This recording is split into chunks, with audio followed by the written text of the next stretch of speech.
I'd like to call to order this meeting of the Board of Trustees of the Monroe County Public Library. We'll start as usual by introducing ourselves, and if you care to share what you're reading, please do. Kari, you want to start us off? I am Kari Essery, and I'm reading the book Flight, and I can't remember the author, but it won the Booker Prize, and it's about short stories about travel. I'm Fred Reisinger, and I'm reading a book called Young Abe Lincoln, and it's about his years growing up in southern Indiana. I'm Marilyn Wood, and I'm reading a mystery. It's by Linda Greenlaw, and my experience reading her was for nonfiction, so this is the first book I read that's a mystery. I'm John Walsh. As I mentioned last week, I read Elton John's autobiography over Christmas, and with the start of the semester, I have not been able to start anything new since then. So. I'm Chris Harrison, and I'm reading The Deepest Well, Healing the Long-Term Effects of Childhood Adversity by Nadine Burke-Harris. I'm David Ferguson, and I'm having read to me, Empire of the Summer Moon, and it's about the Comanche out west, and it's a lot of history. It's pretty interesting. I'm Jamie Burkhart, and I'm currently shopping for a new book. Thank you, everyone. Our first agenda item is the consent agenda. Do we have a motion to approve the consent agenda? So moved. Second. We have a motion and a second to approve the consent agenda, which includes minutes, monthly bills for payment, monthly financial report, personnel report, and our meeting calendar. Is there any discussion, comments, or corrections on any items in the consent agenda?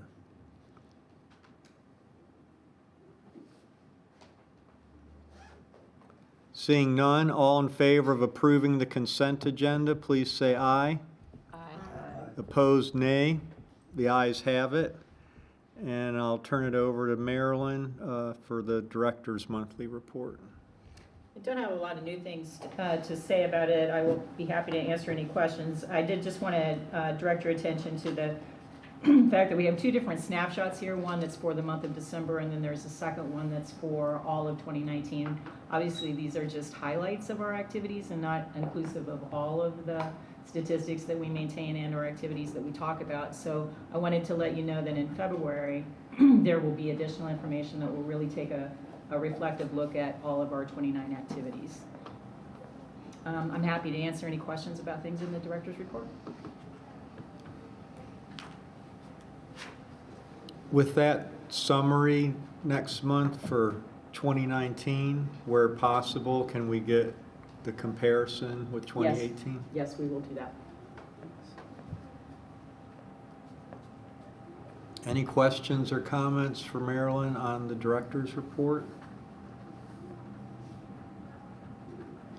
Thank you, Marilyn. Mm-hmm. Do we have any old business tonight?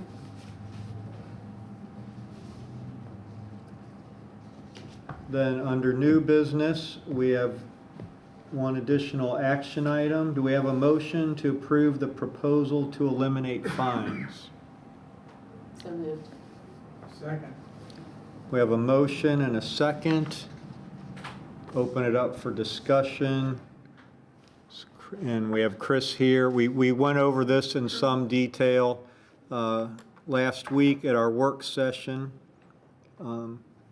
Chris, could I ask you just to quickly review, so that there's the proposal to eliminate fines, which a lot of study went into that, a lot of research looking at other libraries, large and small, that have done this. I think a couple of the questions people have, which we discussed last week, there is some financial impact from the loss of fines, but we believe that will be mitigated by the staff time gained by not dealing with the fine issues and infrastructure. And then I think a bigger question some people have, they hear elimination of fines and they think there's no more incentive to bring items back. So if you could review the things we're doing that continue or even strengthen incentives for people to return fines. Sure, to yeah, return I'll be happy to do items. that. My name is Chris Jackson. I am the Special Audiences Strategist here at Monroe County Public Library, and I'm a small part of a pretty large team of people who worked on this proposal. So yeah, in summary, we're doing it because we want to expand access to the library. We know that fines constitute a barrier to access. We currently have about 8,000 card holders who are not able to check out because the amount they owe exceeds $20. Of those 8,000, about a third are only blocked by the late fees. They've returned all the materials. It's just the late fees they incurred when the items were out that are preventing them from checking out additional items. So with fines being identified as a negative, we're looking at why were we charging them in the first place, and the reason is because we want people to return things in a timely manner. This is the taxpayer money that funds the collection, and we need to be good stewards of those dollars, and it was always assumed that fines were the way to make sure that the items came back in a timely fashion.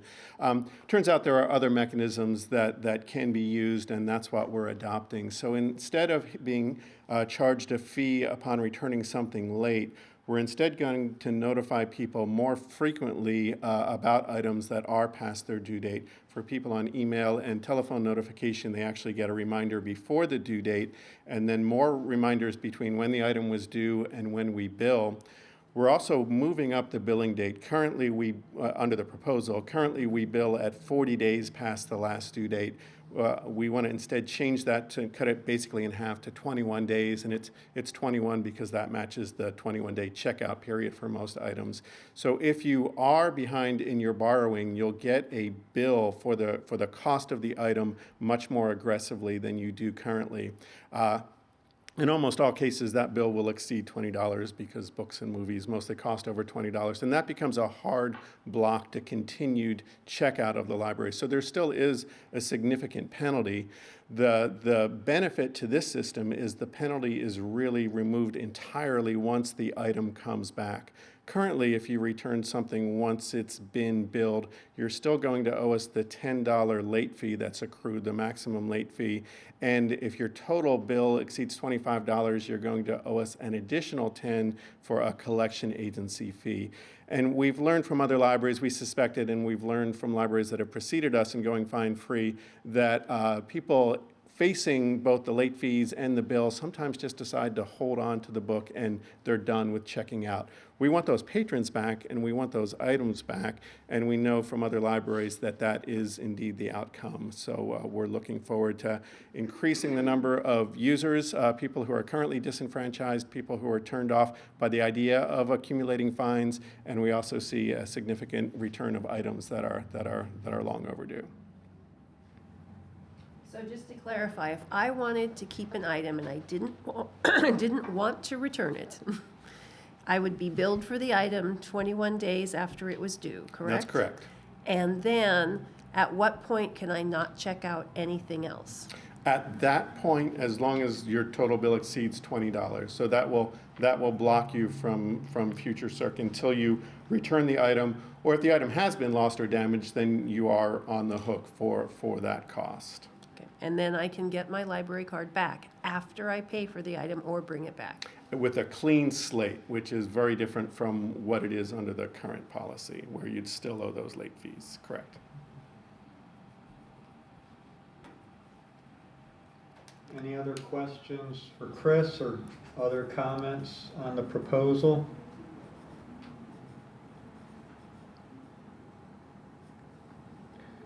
I'll just thank you again, Chris, and the team you worked with on the proposal. I think it was very thorough, and I was convinced by your presentation and the data you presented that will, as you said, improve access to people who don't have access now. And the data show we'll get more stuff back. There's no data that shows people will stop returning things or anything. So, again, thank you for all your work.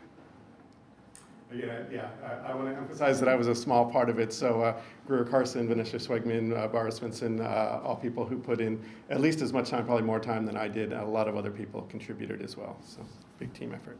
I have a real quick question. Sure. Will communication go out to those borrowers specifically to let them know about the new policy and encourage them to bring in materials? If adopted, we anticipate a major media splash. So hopefully everyone in the county, both current borrowers who are disenfranchised and people who haven't heard about the library, we want to get a lot of mileage out of this positive change. So yeah, notification through all the various media we have, social media. There were multiple TV cameras in the library today in anticipation of your vote tonight. So we expect some things, obviously some articles in the paper already this week. So yeah, we will absolutely get the word out to try to get as many of those users who were either cut off or concerned to become regular borrowers.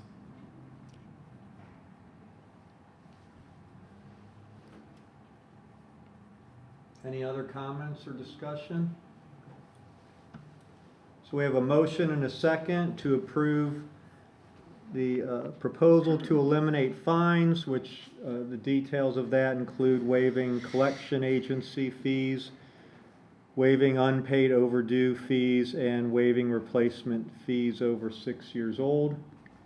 All in favor of approving the proposal to eliminate fines, please say aye. Aye. Opposed, nay. The ayes have it. And thank you again to the team that worked on this. We have missing from our agenda our monthly report. This month's report is from Chris Hostler, Branch and Program Strategist.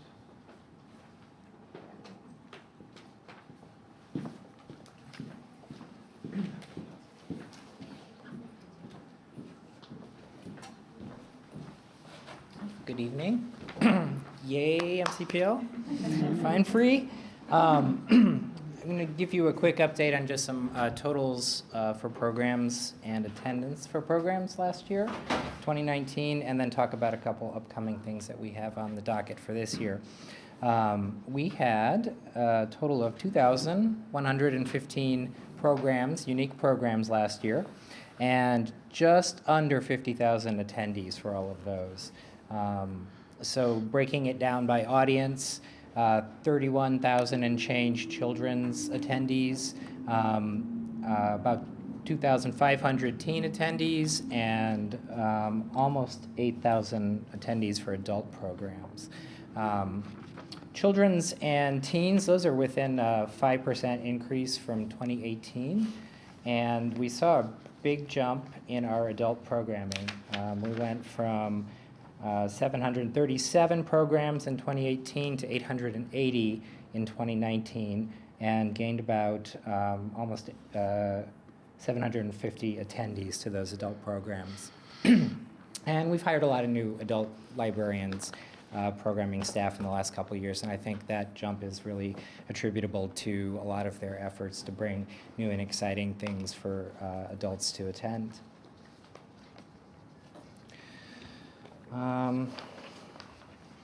So a couple big things we're doing relating to programming this year.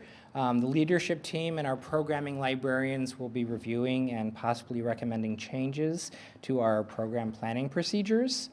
At the same time, we have a survey out, or just about to go out, for the public to provide input on our programs.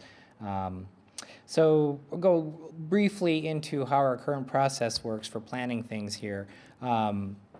We work together, the librarian programmers and the audience strategists, to develop new ideas for programs, as well as to consider which existing ones we want to continue with. And our program year is kind of broken up into 3 seasons. It's similar to how Parks and Rec does their 4-month programming period. So we have January through April, May through August, September through December. And those correspond with our print guides that we put out every 4 months. So we're currently planning ahead roughly 5 months for upcoming seasons. So right now we're really in the thick of planning for summer programming. And we use a planning worksheet to communicate all the details that we need to know, including expected outcomes, what budget is involved with each program, what kind of staffing is involved, if there are partnerships, what those are and what we expect those to bring to our programs, where they're going to be, and a whole slew of other details. So the individual librarians will fill those out after talking with their strategists. They're submitted, and then the strategists and the managers for the staff who will be running these programs get together and sort of look at the big picture. We resolve conflicts that might involve room usage. If we're, two librarians want to do a program in the same room, we figure out how to handle that. Whether we have the staffing for any given day or week of programming and doing all the other things that we do. And whether we're doing too many programs one day and nothing another day, and we might try to spread that out. So all that information then goes into the print and online program guides. So what we'll be doing this winter is soliciting input on the planning process. And our goal is really to make it as efficient and effective as possible for our librarians. We also come to realize that we need to have better guidelines for our programmers when they are entering into partnerships or considering entering into partnerships with outside organizations, just to ensure that both the library and our partners know what their roles are and what they're committing to. So the programming review this spring and early summer will feed into the creation of these guidelines and hopefully a partnership database that is useful to our programmers and to our administration. So that's my bit on programming. Are there any questions? Okay. The other thing I wanted to talk about is our Ellettsville Branch Garden, which is barren at the moment, but I just wanted to give you an update. So the hardscaping, all the infrastructure for that is in place now, and we are very excited to be heading into our first year of heavy activity in what we really do consider an outdoor teaching space. It will serve as a basic teaching garden, and we'll be teaching things like basic planting, crop processing, food preservation techniques, and a lot of other things, and the emphasis being on food and environmental sustainability. So we'll have monthly special programs beginning in April and running through October every year, and these will highlight different skills like composting, the processing of crops, soil additives, preserving food, and a whole host of other things. In addition to these monthly programs, we will have regular volunteer opportunities for maintenance of the garden, planting and harvesting, processing the produce, or, for the crops that are produce, processing that, and special volunteer events such as getting the garden ready for winter and launching the new growing season each year. And we do anticipate that all of the harvested produce that we generate from the garden will go to local Ellettsville area food banks. And possibly some synergy with the new branch once it comes, since there's going to be a teaching kitchen there. So that'll be exciting. Is your programming for the garden going to encompass children, teens, and adults? Absolutely, yes. We do view it as a multi-generational kind of program series. Great. Mm-hmm. We've bought small little tool shovels and stuff for the little ones, and full-size ones for the adults already. So. Do you have partners with the teaching garden programming, or do we have that expertise in-house? A little bit of both. So we do have some staff who are avid gardeners. We are also working with a lot of different area organizations and individuals to provide some of these special programs. The first one we've got in April is going to be on composting. So, and forgive me, it used to be Green Camino. They changed their name to something else, but we'll be working with them to lead that program. Okay. I know Bloomington has one or more community gardens. Is there anything like that in Ellettsville? Not to my knowledge, and forgive me if I'm missing anybody, but I don't think we do. Yeah. I know there's one out in the park across from Garden Hill Trailer Court off of Vernal Pikes. I mean, that's not in Ellettsville, but it's within the original Bean Blossom School District, so it's Okay. kind of Ellettsville. Sure, but yeah. That's the only one I can think of in the area. And we were fortunate to have a grant from the Smithville Charitable Foundation to pay for many of the things in the garden as well. How are you going to keep deer out of your garden? So we're looking at some ideas with some fencing right now. I haven't personally seen deer right around Oh, the really? library, but I believe that there are. If you have food, they will come. Yeah, they will. So whether that's a large wooden fence or it's more just 6 feet high deer preventative fencing that's not as obstructive, we'll see.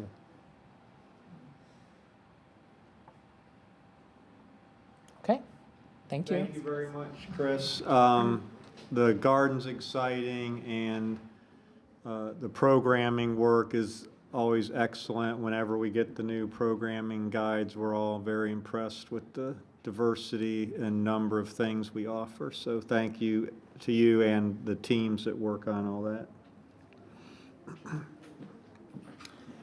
It is now time for public comment. If there are any members of the public who would like to address the board, please come to the podium, state your name, and share your thoughts with us.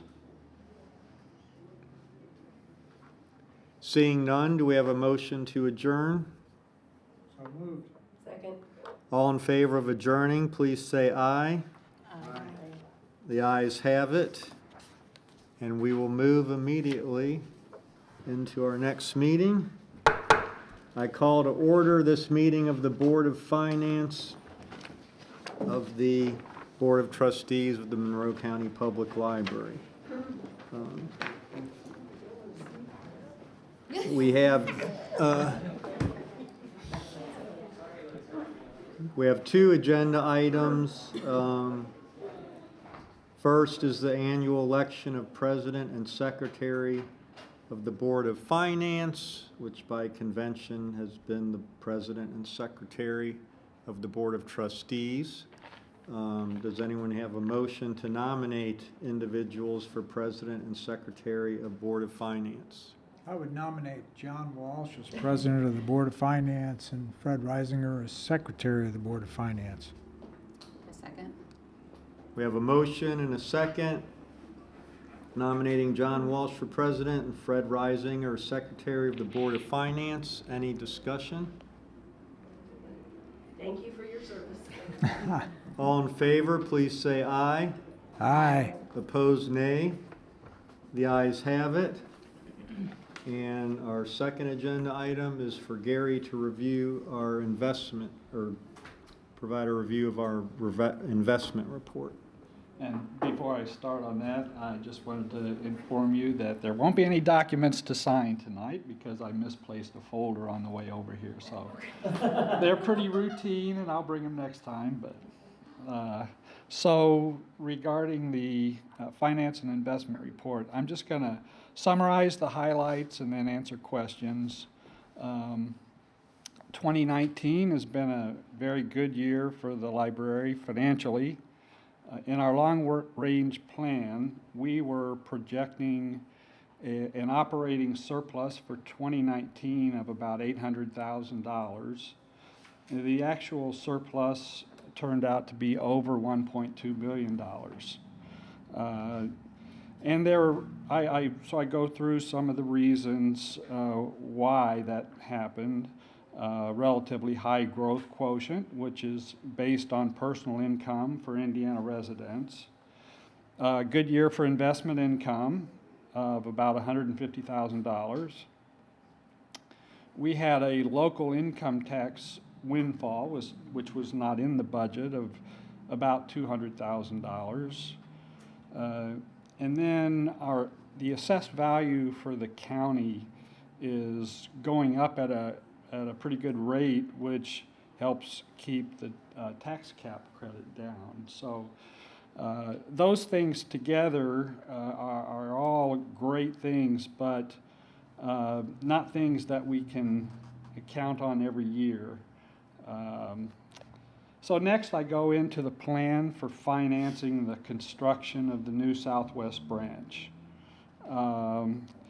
Total cost of the project estimate at this point is just under $10 million. And then in the next section, we go through information that you've been looking at for quite a while now, the long-term finance plan, which basically shows our cash available at this point in time and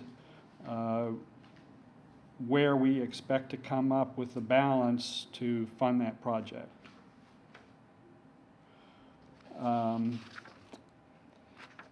So the next section is our investment revenue for 2019 was about $150,000. And then we got a schedule showing all of the certificates of deposits and the money market savings accounts that we have as of the end of the year and as of the end of last year.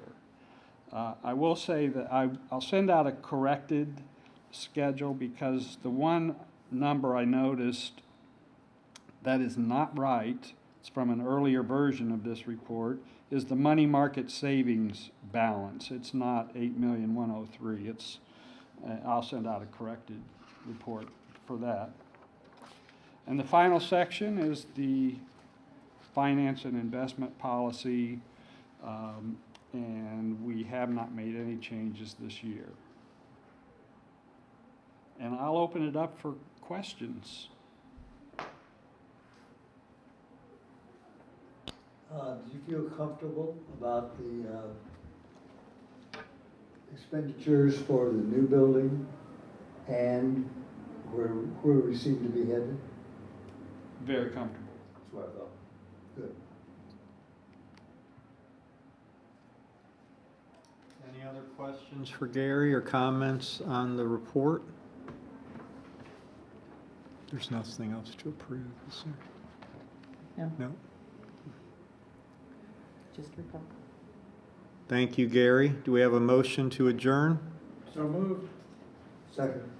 All in favor of adjourning this meeting of the Board of Finance, please say aye. Aye. Opposed, nay. We're adjourned. Thank you, everybody.